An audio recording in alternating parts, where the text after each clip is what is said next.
नमस्ते साथियों, आज हम बात करेंगे एक बहुत ही महत्वपूर्ण विषय पर, स्नान, जिसको हम सदियों से करते आ रहे हैं। और आप कहोगे कि भाई स्नान पे भी बार बार वीडियो क्यों बनाना, तो मैं आपको बता दूं कि स्नान हमारे जीवन में बहुत ही महत्वपूर्ण भूमिका निभाता है। उसको सही तरीके से करना, क्या कर रहे हैं लोग, बहुत सी गलतियां कर रहे हैं। मैंने वीडियो बनाने से पहले कुछ लोगों के मेरे पास फ़ोन आए कि हम स्नान के बारे में बहुत सी गलतियां करते थे और आपका वीडियो आने के बाद हम स्नान को सही तरीके से करने लगे हैं। तो ये मेरे लिए एक अच्छी बात है कि कुछ लोग, चाहे वो थोड़े ही हों, लेकिन कुछ लोग थोड़े से जागरूक हुए हैं। क्योंकि आप देखिए कि आपको ऐसी जो छोटी छोटी जानकारी है वो ना हमें स्कूलों में सिखाई जाती है आजकल, ना कहीं कोई और बाहर कोई ऐसी कोई विशेष पाठशाला लगाई जाती है कि भाई आप शरीर को कैसे स्वस्थ रखें। मतलब कहीं भी नहीं है, सिखाने वाला कोई नहीं है, कोई आपको बताने वाला नहीं है। जितनी ज़्यादा ये बुराई समाज में बढ़ रही है क्योंकि अच्छे लोग वो चुपचाप बैठे हैं। जो यानी कि आप मेरे से लगा लो, यदि मेरे को वो चीज़ें पता है और मैं आप लोगों के सामने शेयर न करूं, तो बहुत से लोग हैं जो खुद तो गलत कर रही हैं और अपने बच्चों को भी वो गलत चीज़ें करवा रहे हैं। आप एग्ज़ाम्पल के तौर पे ले लो, आप कोई भी चीज़ उठा लो, ठंडा जो पीते हैं लोग, सबको पता है कि वो गलत है, लेकिन बार बार उनके आगे एडवर्टाइज ऐसी होती है, जैसे जोश की एडवर्टाइज होती है। ऋतिक रोशन बड़े बड़े स्टंट करता है, और भी सचिन आता है, और भी मतलब खिलाड़ी और जितने भी एक्टर्स हैं वो बार बार अग्रेसित करते हैं, और वो हम उस चीज़ को लाइट लेकर और अपने अंदर गंदगी फैलाते रहते हैं। बर्गर को ले लो, चाउमीन ले लो, पानी बतासे ले लो, ये सब चीज़ें सबको पता है। कहीं भी आयुर्वेद में या किसी भी अखबार में या कहीं पे भी जो चीज़ आपको कहीं पे भी स्वास्थ्यप्रद लाभ उसका नहीं लिख रखा, और उसके बावजूद हम उसको बार बार खाते हैं, अपना शरीर खराब करते हैं। तो इसका मुख्य कारण क्या है? क्योंकि आपको बार बार कोई अवेयर करने वाला नहीं। और मेरी कोशिश यही है कि मैं दिनचर्या में जो चीज़ें हमारी चल रही हैं, तो उन दिनचर्या की चीज़ों को मैं सही ढंग से आप लोगों के सामने पेश करूं। और धीरे धीरे जब ये दिनचर्या की सारी चीज़ें जब मैं आप लोगों के सामने शेयर कर दूंगा, उसके बाद मैं चिकित्सा पे भी आऊँगा और योग आसनों पर भी आऊँगा। क्योंकि मैंने पीछे एक अनुभव देखा कि एक पेशेंट था मेरे पास जो कि बीपी हाई और शुगर से संबंधित था। तो मैंने काफ़ी जतन किया उस पर, लेकिन उसका एक ही कारण था, वो सारी उसकी डाइट, सारा मेंटेन, सब कुछ सही था, लेकिन वो एक गलती हमेशा से करता आ रहा था पिछले 10 साल से, कि वो सुबह भी खाना खाने के बाद स्नान करता था, शाम को भी खाना खाने के बाद। और जब मेरे से ट्रीटमेंट लेने के 1 महीने बाद उसने ये बात बताई, तब मैंने उसको समझाया और मुझे एहसास हुआ कि बहुत से लोग छोटी छोटी गलतियां करते हैं, तो क्यों ना हम इन छोटी छोटी गलतियों को ही बचा के, बता के, लोगों को एडवाइज़ करके और इन्हीं को दूर करें। क्योंकि स्वास्थ्य पाना तो एक बहुत ही बड़ी बात है। मतलब कि आप जैसे बीमार हुए तो आपका पहला उद्देश्य यही होता है कि जैसे जल्दी से जल्दी हम स्वास्थ्य को प्राप्त कैसे करें। लेकिन स्वास्थ्य को बनाए रखना, और अगर हम स्वस्थ रह गए हैं तो उसको आगे भी स्वस्थ रहना, इन चीज़ों के लिए हमारी दिनचर्या ही काम आती है। और इसी दिनचर्या को सुधारने के लिए मैं अपने ये छोटे छोटे मैसेज जो डालता हूँ, तो उनसे आप बीके नेचुरोपैथी से बने रहिएगा। मैं आपको पूर्ण स्वस्थता की ओर ले जाने का भरकस प्रयास कर रहा हूँ। तो आज का यही विषय है कि हम स्नान कैसे करें और नहाने का सही तरीका क्या है। देखिए, आयुर्वेद में स्नान के 3 प्रकार बताए गए हैं। सबसे पहला ऋषि स्नान, जो सूर्य उगने से पहले किया जाता है, यानी कि जब हमारा सूर्य उदय होता है उससे पहले स्नान जब हम करते हैं शौच आदि से निवृत्त होकर, तो वो स्नान ऋषि स्नान बोला गया है। और सूर्य उदय के बाद यानी कि 9-10 बजे तक जो स्नान होता है, जब सूर्य की किरणें हल्की होती हैं, उसे मानव स्नान बोला गया है। और उसके बाद जितने भी समय बाद आप स्नान करते हो, तो वो राक्षस स्नान है। अब आप खुद देख सकते हो कि आप कौन सा स्नान करते हो। उसके बाद जब भी हम स्नान करते हैं तो ठंडा पानी होना चाहिए या ताज़ा पानी होना चाहिए। अब इसमें ऐसा नहीं है कि आप फ्रिज का पानी लाकर उसमें डालो और उसको ठंडा करो, ऐसा बिल्कुल नहीं है। आप किसी लोहे के पात्र में लोहे की बाल्टी में आप शाम को, जब आपको सुबह नहाना है तो शाम को उस पानी को भर के रख दो और सुबह तक वो ठंडा मिलेगा। जैसे इस गर्मी की मैं बात कर रहा हूँ। और वैसे बारिश के समय में ऐसे तो मतलब कि थोड़ा थोड़ा ठंड बढ़ती है तो ताज़े पानी से स्नान करना चाहिए। और जब सर्दियाँ भी आती है तो बिल्कुल निवाए पानी से, यानी कि नरम पानी से हम स्नान कर सकते हैं। ऐसा नहीं है कि सर्दी अचानक से आती है, हमारा मौसम धीरे धीरे टेम्परेचर है वो तापमान धीरे धीरे कम होता होता सर्दी की तरफ जाता है, तो तब जाके हम सर्दी में आते हैं। तो वहाँ भी हमें चाहिए कि हमें ताज़े पानी से ही स्नान करना चाहिए। क्यों? क्योंकि यदि हम गर्म पानी से स्नान करेंगे तो हमारे सर पे डालेंगे तो सर पे बाल झड़ने का बहुत ही ज़्यादा नुकसान होता है और हमारा शरीर भी रुक्ष हो जाता है। अब ठंडे से क्यों स्नान करना चाहिए? क्योंकि हम रात भर जब सोते हैं तो हमारे शरीर में ऊर्जा की अधिकता हो जाती है, क्योंकि दिन में हम काम करते हैं, इधर उधर घूमते हैं तो हमारी ऊर्जा खपत होती रहती है, लेकिन रात को ऊर्जा पूरी जुड़ जाती है और उस ऊर्जा को, उस गर्मी को हम शरीर से एक्स्ट्रा निकालने के लिए ठंडे पानी से स्नान करते हैं, ताकि हमारे सर पे हम पानी डाल लें और पैरों के माध्यम से चली जाए। यदि किसी को अगर कोई बीमार है, कोई बुज़ुर्ग है, तो अगर वो गर्म पानी से स्नान करता भी है तो गुनगुने से हल्का सा गर्म, तो उस पानी को सबसे पहले हमें पैरों पे डालना चाहिए। और मैंने पहले वीडियो बनाई थी कि गर्म पानी से कैसे स्नान करना है, ठंडे से कैसे, 2 वीडियो मैंने शॉर्ट में बना रखी हैं। तो गर्म पानी से स्नान करते वक्त पहले नीचे डालेंगे, फिर घुटनों पर, जांघों से होते हुए पेट पर, और फिर सर की तरफ जाएंगे। ये सिर्फ ऐसा है कि बीमार व्यक्ति के लिए। यदि स्वस्थ है तो आपको ठंडे पानी से ही नहाना चाहिए। और आपने आयुर्वेद में कहीं पढ़ा होगा कि बोला गया है कि अगर आप गर्म पानी से स्नान करते हो, उसके साथ एक मुहावरा जुड़ा हुआ है कि हमारे पैर गरम, पेट नरम और सर ठंडा। तो ये आयुर्वेद का एक सूत्र है। यदि आपके पैर गरम रहते हैं और पेट नरम रहता है और सर ठंडा रहता है तो आप पूर्ण स्वस्थ हैं।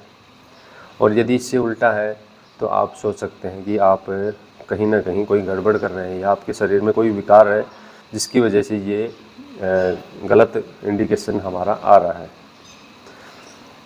तो उसके बाद सबसे पहले जब आप स्नान करने बैठे तो जो पहला जो घूंट है वो मुंह में पानी लेकर और फिर स्नान करना चाहिए। इससे हमारी आंखों की रोशनी बरकरार रहती है और तेज़ रहती है।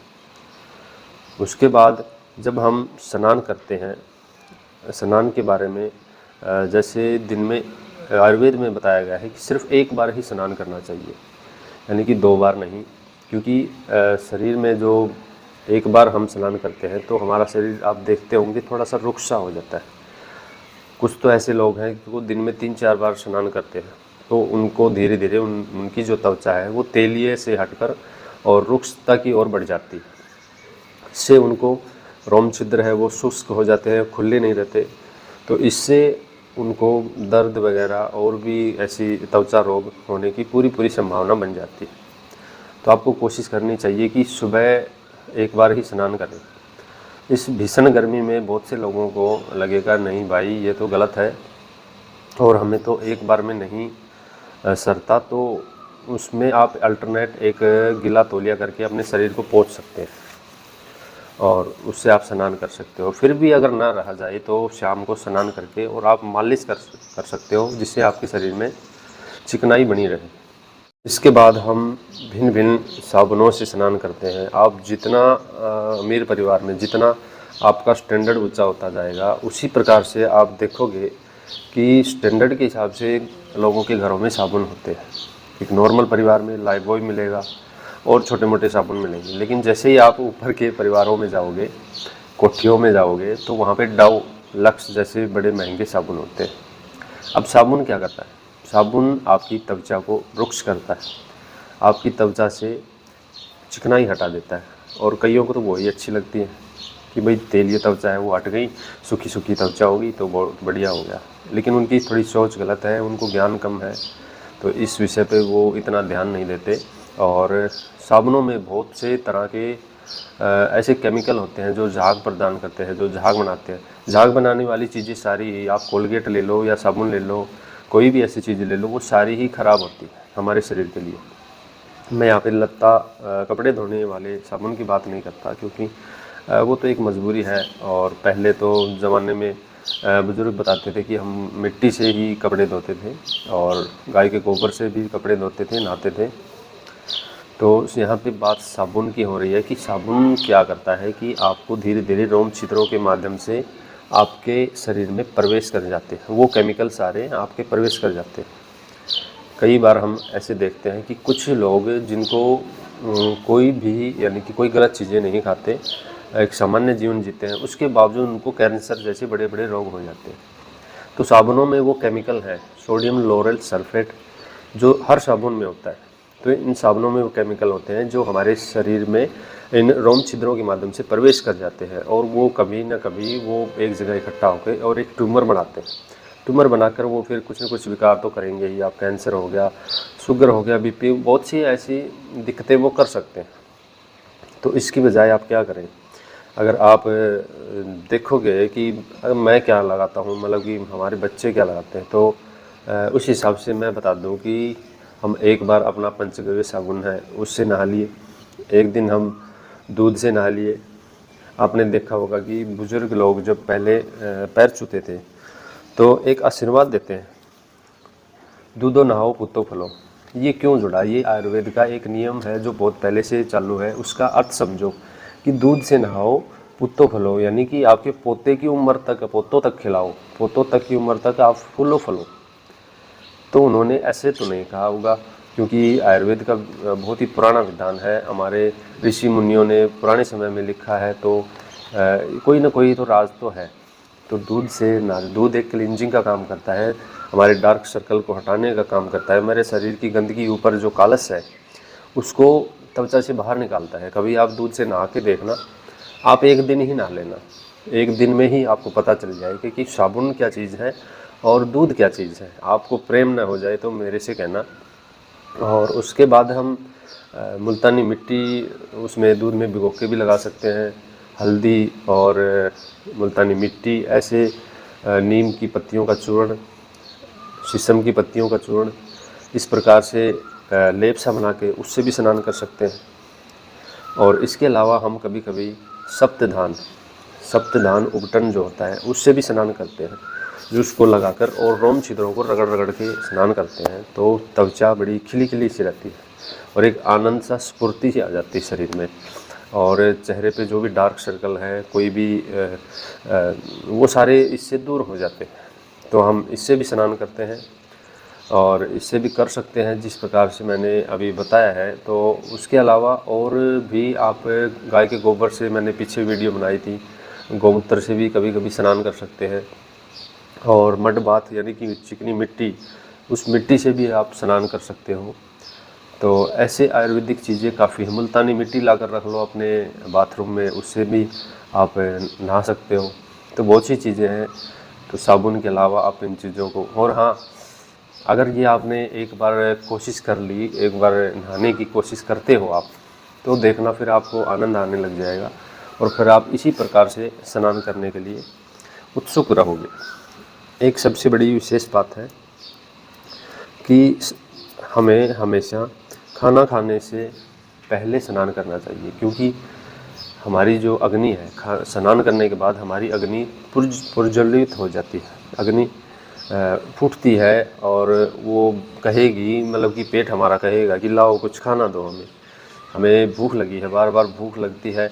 और खाना खाने के बाद अगर हम स्नान करते हैं तो वो हमारी डाइजेशन में बाधा डालता है। तो इसलिए मेरा उन लोगों से बड़ा आग्रह है कि बहुत से लोग अब वाटर पार्क में जाते हैं तो स्नान करके, या फिर वाटर पार्क में जाते हैं तो वो खाना खा पी के और फिर वो तैरने के लिए जाते हैं, तो वो गलत है।